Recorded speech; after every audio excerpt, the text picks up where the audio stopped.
welcome to a new Backstage community session. My name is Vincenzo. I'm one of the engineers working on Backstage. And if you're attending this session for the first time, this is the place where we discuss about technical features about Backstage, adoption stories, issues, anything related to Backstage. And if you would like to share or like to talk about anything related to Backstage, there is agenda issue under the Backstage community repository, which I'm going to link in the chat.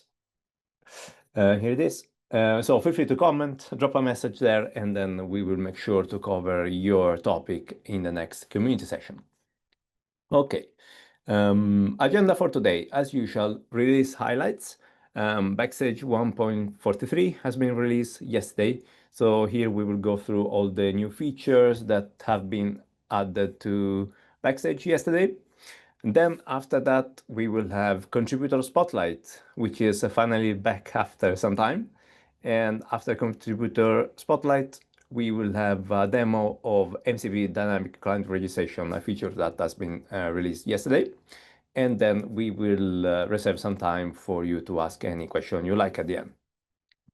And if you have questions, drop your message in the chat, and then we will make sure to cover all your messages.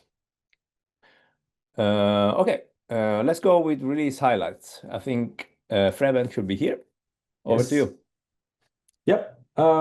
Yeah, so first, a small breaking change. If you use the MSgraph module for the catalog, it now properly handles the encoding of filters with special characters in them. This was something that used to be a little bit tricky to get right. So it makes it much more easy to use, but it also means that if you are using this specific module already, you may need to update your filters in your config so you don't do the manual encoding anymore. Thanks to Stephen Glass for that fix. Backstage also now supports OpenShift as an auth provider. That was long coming, and we're super happy to have it in. It has nice stocks for it, how to get started, so just check that out. And thanks to Yannick Dellenbach for that. Work on the new Frontend System continues, of course, as we get feedback from you all. One of the changes is that during app initialization, any errors that are encountered are now more gracefully handled and rolled up. So some of that some of those that did not have to be hard errors, they are now more discreetly reported in the browser console, while allowing the app to continue working. And others that are more severe are reported in a much more clear way all at once. Next, you may recall that an actions registry was added in the previous release, where plugins can register actions for use, for example, through MCP.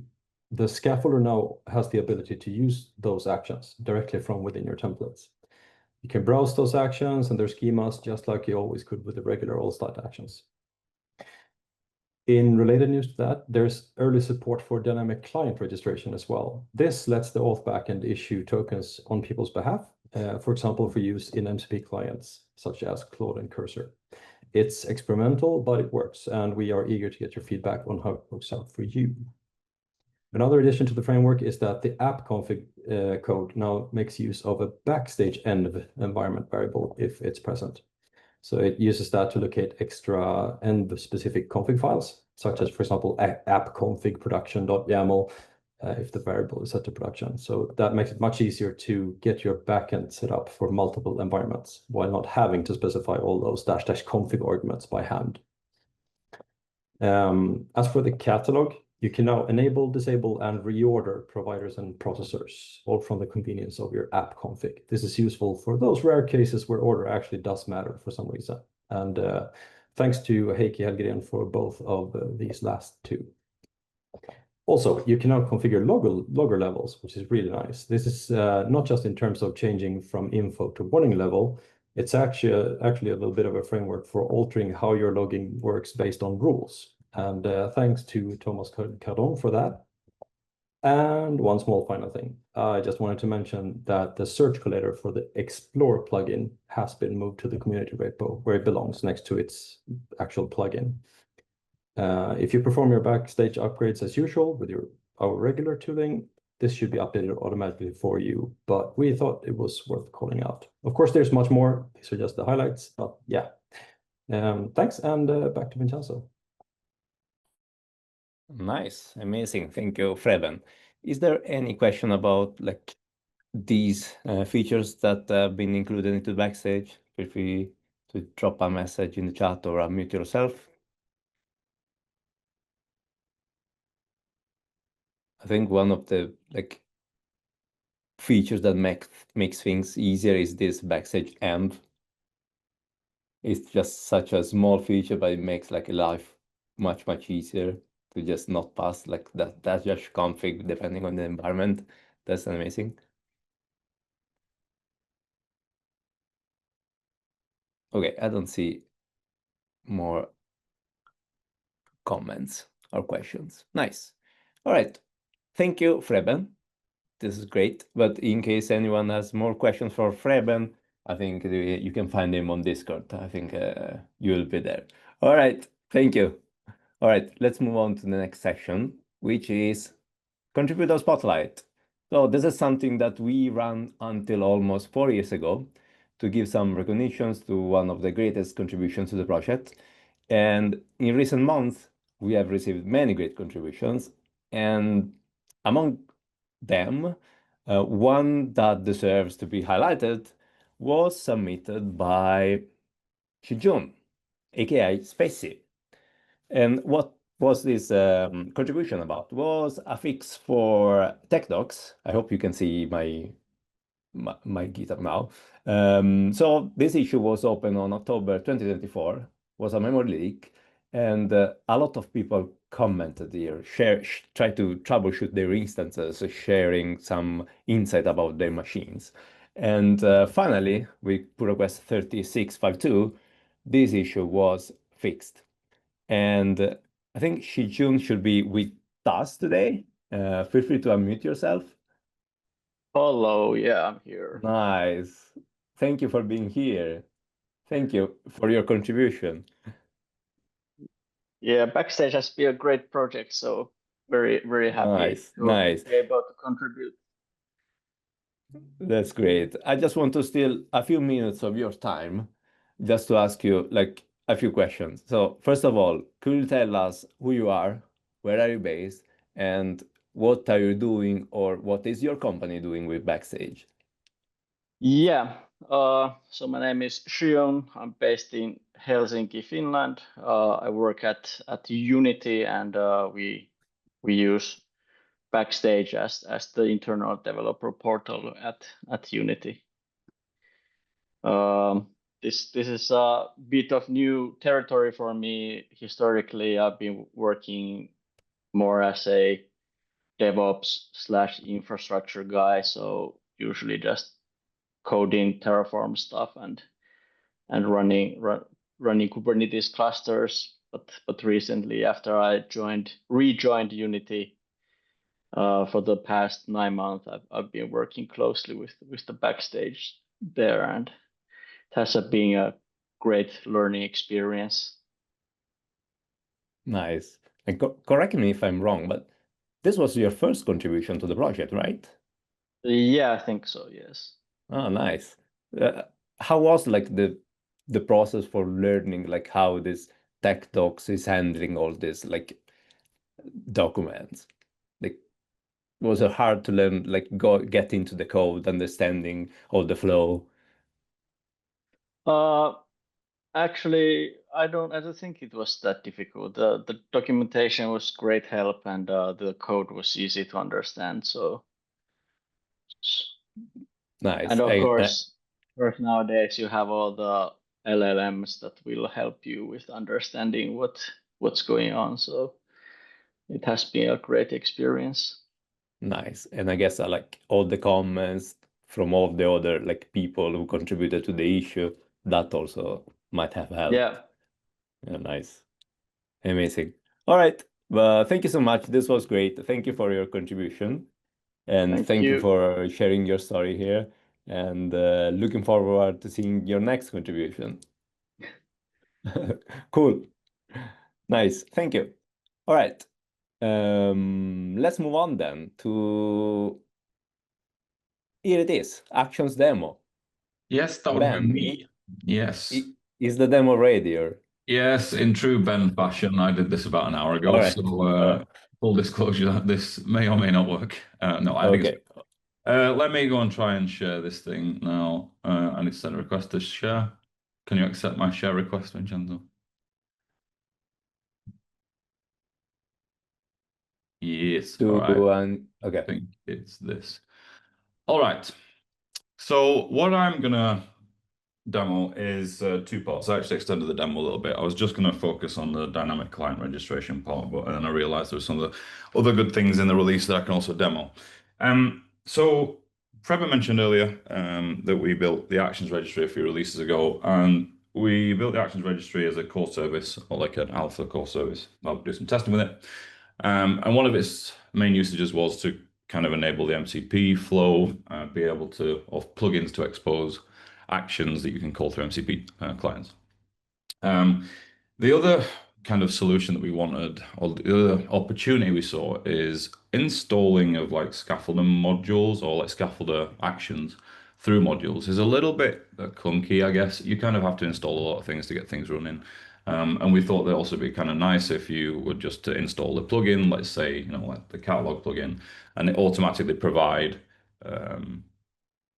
actions or the ability to other plugins, like, to the actions registry. So imagine like how we have it set up today is that the catalog plugin, when it's installed, or the catalog backend plugin, when it's installed, it registers an action in the actions registry, which is, get catalog entity. And then that is then exposed as an MCP tool. So you can call it by cursor or Claude.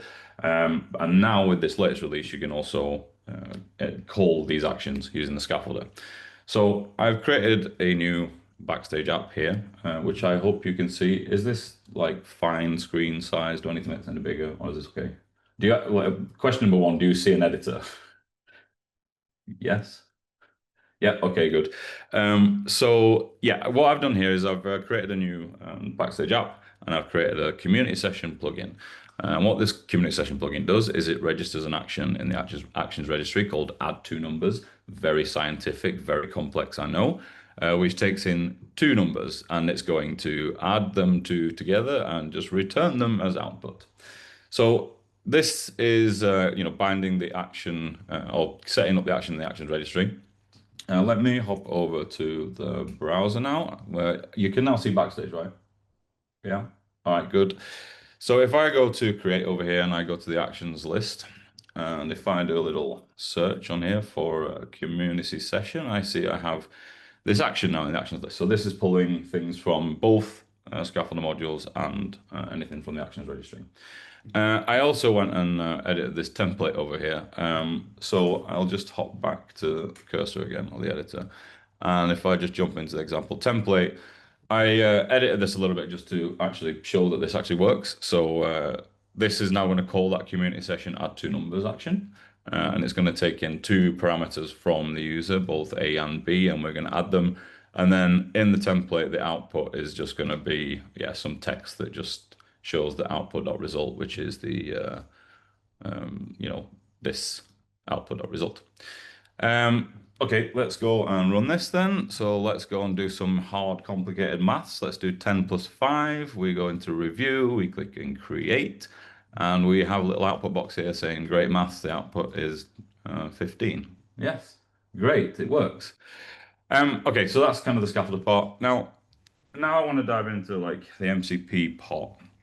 So obviously we have this action, and setting this up for consumption by MCP, like LLMs or MCP clients rather, like Cursor and Claude. We had some documentation on the MCP actions backend, which is the little bit of glue that sits between the actions registry and acting as an MCP server. And that has like Backstage authentication, just like any other Backstage plugin does. And the way that you would configure authentication is that you would set up some external access tokens, right? So you generate a token, which is just a random string, and then you go and add this to like your backend config. So it means that when you're setting up your MCP servers in your ID of choice or whatever, or Claude, you would go and set the authorization header in the config. Now, this is a fine approach, but it was only there for us to really, until we could find out a way to kind of issue user tokens for the MCP clients to use themselves. So there's been a lot of movement in the MCP space with the specs evolving in terms of authorization. One of the things that's been added is dynamic client registration, which allows the MCP client to go and get a token on your behalf. So that's what I'm going to kind of show, which means that you don't need to go and set up these static tokens. It also means that these tokens are now personalized to you, and they are your user token. The static tokens are not associated with any user entity ref. They're just, static tokens. Okay, let me go and show you this. So I have the Backstage running, so I will just hop over to Cursor and I'll go and set it up in here. So if I just go to MCP settings in here, I don't have an MCP tool set up right now, but I will do this. So I will go and create a new one in here, which is going to be called community session. Thank you, Cursor. And then the endpoint that we're going to hit is just the base URL for our Backstage backend or Backstage API backend part, and the MCP actions is the actual plugin name. There's all this config set up in the MCP actions backend plugin if you want to go and check that out too. So I'm going to add this as a URL. I'm running everything locally, as you can see. Now, before, like I said, you would go and add this headers authorization part in here, which would be the static token, but I'm not going to do that because now it should do authentication for me. So if I save this and then I head over to the MCP clients again, you'll see it says this needs authentication. So this is the MCP dynamic client registration bit of the MCP authorization spec. Oh my God, that's a mouthful.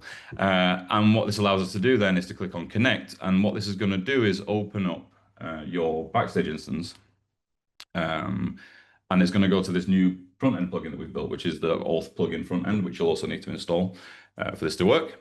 But you can see here it's saying security notice, like this application is requesting access to my account or requesting access or my user token basically, and it's going to hit this callback URL with one of those codes for them, the MCP client to go and get the token on your behalf. So I'm going to click authorize here, and then this is going to call this callback URL, which is going to be Cursor. Click open, and now you see this has been authenticated, and now it says two tools enabled, and the two tools that are enabled are add two numbers and the initial get catalog entity, which comes from the catalog plugin. Yeah, that is it for the demo that I had. As Freben mentioned, also this is highly experimental, and we would like some feedback on it. So if you have scope to go and try it out, please do, and leave us some feedback in either a GitHub issue or Discord. Would be much appreciated. That is my demo. I guess we go back to the slides from you now, Vincenzo. That's great. There's a question. What was the plugin called to use MCP from Matt Raffan? MCP Actions Backend. There you go. It's I just put it in the chat. It's in the Backstage repo under plugins MCP Actions. Yes, that's the docs as well to tell that stuff. Nice. Cool. Docs are there. Nice. Question for Ben. This is amazing, by the way. Yeah, no worries. And the landing page is like the landing page is definitely vibe coded a little bit. Yes. Well, it's brilliant. All right. Any question? Very exciting.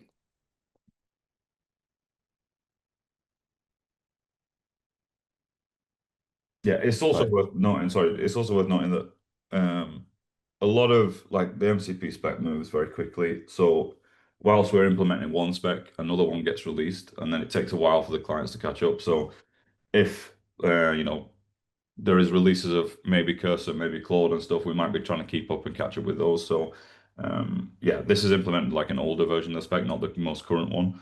So we still want to there's still room for us to improve here and implement the latest spec. But yeah, there's a possibility that like Cursor and stuff might go and use the latest spec, and we don't support that yet, but we will try and catch up and implement the latest one as soon as we can. But please do go try it out. It should work today, at least. Amazing. Thank you, Ben. All right. Let's move to final Q&A then. Any final question regarding new features that have been added yesterday, or like anything we have discussed today? Feel free to share it in the chat or unmute yourself.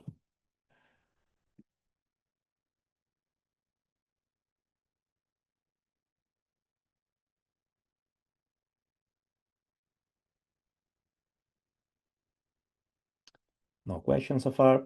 I'm gonna pause for a few seconds.